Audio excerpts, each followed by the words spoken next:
है, ना पूजन करने को कहा जा रहा है। एक बहुत सरल सी बात बताई है कि रहे हो समारे, मतलब संभलने की बात कह रहे हैं। रहे हो समारे राम विचारे।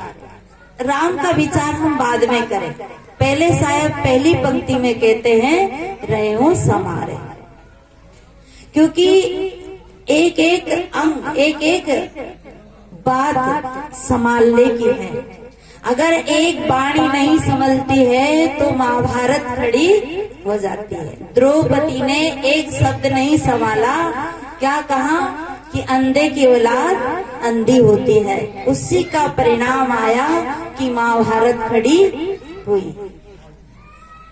और घर में भी देखते हैं ना, तो छोटी छोटी बातों के लिए झगड़ा हो जाता है, और झगड़ा इतना बड़ा हो जाता है कि फिर तलाक तक बात चली जाती है। केवल बात ही बात में बात बिगड़ जाती है। जो इंसान संभला होता है वो दूसरों को भी संभालता है। इसलिए कहते ना भाई, गाड़ी चलाओ तो संभाल के चलाना। माँ रोज अपने बेटे को कहती है कि बेटा गाड़ी संभाल के चलाना, क्योंकि अगर गाड़ी को संभाल के नहीं चलाओगे तो कहीं ना कहीं टक्कर देके आ जाओगे या खुद टक्कर खा करके आ जाओगे। इसलिए हर बातें संभालने की कही है। पूजा की नहीं, पाठ की नहीं, जप की नहीं, तप की नहीं। एक औरत और दोनों पति और पत्नी में झगड़ा हो गया। पत्नी बोली, पति बोला तेरी अकल कैसी है? तो पत्नी बोली क्यों जी, शादी करी थी तो अकल देखी थी कि शकल? जब शादी करते हैं तो शकल देखते, अकल नहीं देखते। अधिकतर शकल पे रीझते हैं। पर एक बात बताएं, ज्यादा शकल पे मत रीझना, रीझो तो अकल पे रीझना। क्योंकि देखकर रीझना नहीं, ऊपर की सफाई को वर्क सोने का लगा है गोबर की मिठाई को।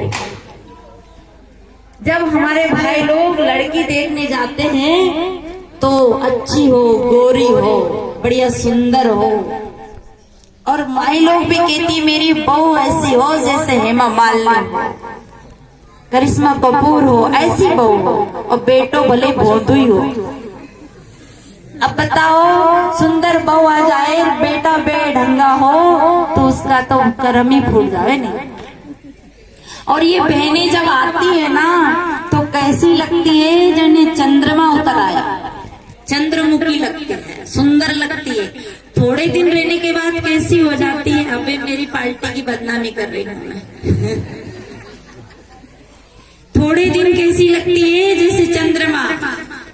और फिर थोड़े दिन के बाद क्या होता है? चंद्रमा की तरह लगती है। फिर पहले चंद्रमुखी, फिर थोड़े दिन रहते रहते सूर्यमुखी हो जाती है, और फिर और थोड़े दिन और रहती है, फिर तो ज्वालामुखी ही हो जाती है।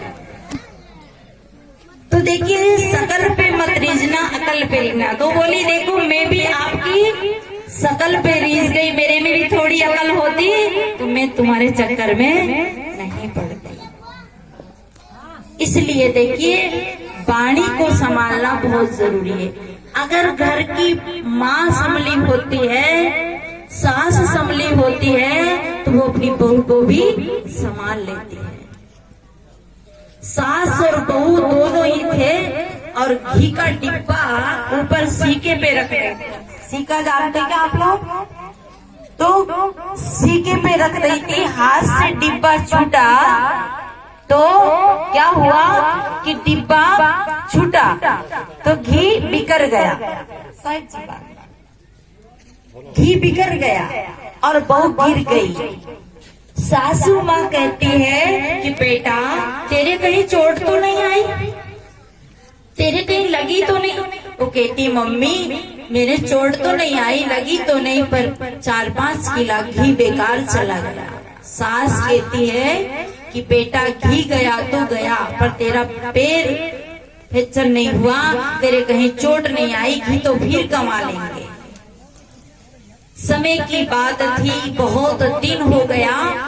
वही सासू माँ बुढ़ी हुई, सासू माँ को लगवा हो गया। वो बिस्तर में ही गंदगी करती थी। अब बहू उसकी गंदगी बड़े प्रेम से धोती थी। एक दिन उसकी माँ आई। माँ ने कहा कि बेटा, तू गोबर उठाती थी, तब तुझे तेरी उंगलियां गोबर में हो जाती थी तो तू कहती थी मम्मी मेरी नाखून पालिश खराब हो गई और मुझे गोबर उठाना अच्छा नहीं लगता। अब बता, तू सासू जी की गंदगी धो रही तो तुझे अच्छा लगता है? बोले मम्मी मुझे अच्छा लगता है। सासू जी की गंदगी धोते समय मुझे घी का डिब्बा सामने आता है, घी गिरा याद आता है कि जब मैं नई नई थी तो मेरे हाथ से घी का डिब्बा गिर गया था तो मेरी सासू माँ ने मुझे कुछ भी नहीं कहा। इसलिए मुझे इसकी गंदगी बुरी नहीं लगती, क्योंकि उसने जब बहू असंभली थी तो उसे उसने संभाला था, इसलिए उसे वो बातें याद आती। तो बहने, आज आप नई नई हो और आपकी सासू माँ पुरानी है, अगर आप संभाल लेती है तो कल वही बहू आपको संभालेगी। इसी साहेब कहते रहे हो संभाल। अभी हम अहंकार पे चर्चा कर रहे थे, हमारे सभी साहेब लोग। आदमी का अहंकार उसे संभलने नहीं देता। आदमी, सर्दी का मौसम था, आदमी ने कहा आज मेरा मन पकौड़ी खाने का है, पर तुझे पकौड़ी बनाते नहीं आता। इतने में तो पत्नी को आग लग गई। क्या बात करते हो, मुझे पकौड़ी बनाते नहीं आती, अभी मैं पकौड़ी बना दूंगी।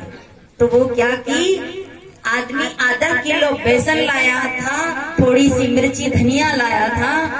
अब उसको गुस्सा आया, क्या बात करते हो, अभी बनाती हूँ पकौड़ी। और वो पकौड़ी बनाने लगी ना तो गुस्से में पानी डाला तो पकौड़ी का आटा क्या हो गया, बोलो ना क्या हो गया?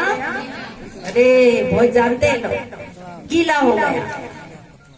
तो पति बोला देख देवी, मैं कह रहा था तेरा काम करने का ढंग ढाम ठीक नहीं। जिन माताओं को, जिन भाइयों को चलने का, बैठने का, बोलने का सही तरीका नहीं होता है, वो आधे बर्तन को फोड़ देता है, गिरा देता है और कहीं ठोकर खाता है, कहीं सिर में चोट खाता है, क्योंकि वो संभला नहीं होता है।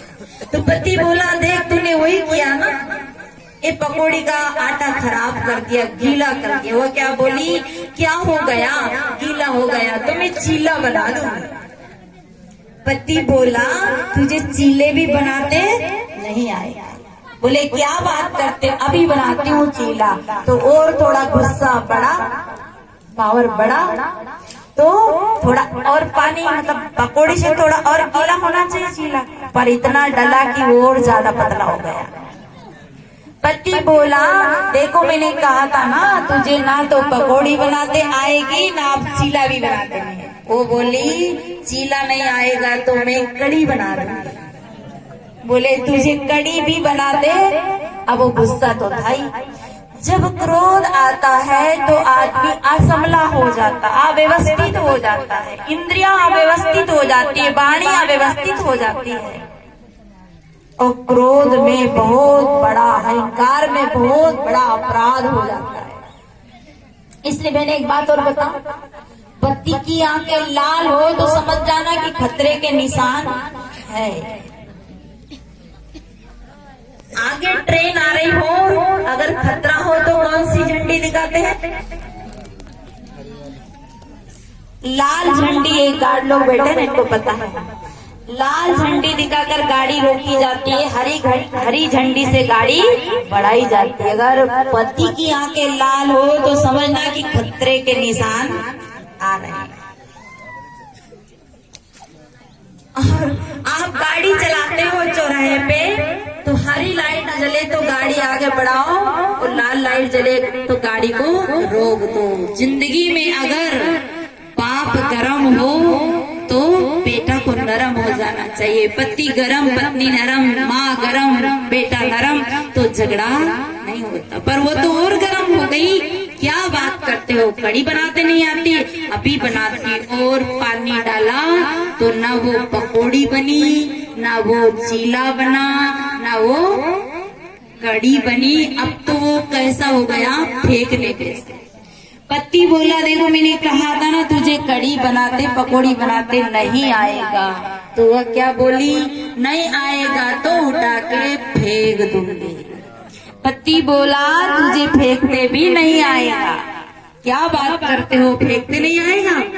उठाई वो भगोनी और फेंकी तो थानेदार की नंगी जीभ, ऊपर टाबर नहीं था। उसी समय थानेदार साहब जा रहे थे तो सीधा कड़ी का पानी होली खिला दिया। अब थानेदार साहब ने देखा एक कौन नालायक है जिसने ये पानी गिराया, और डंडा लेकर उसके घर में घुसने लगे। तब तक पति झट से नीचे आया, बोले साहब क्या बताएं, मेरी पत्नी के हाथ से पानी गिरा। बोले तेरी पत्नी को दिखता नहीं क्या? बोले हाँ साहब वो अंधी है। थानेदार ने सोचा अंधी को ले जाकर डांट करके क्या करेंगे, तो सीढ़ियों से नीचे उतर गए थानेदार साहब। मतलब कहने का है कि वो पति ने उसको भी बचा लिया और स्वयं भी बच गया। इसलिए जो व्यक्ति संभला होता है वो दूसरे को भी संभालता। आज हमारे भारत में ज्यादातर सुंदर कांड चलता है। रामायण में एक कांड है सुंदर कांड।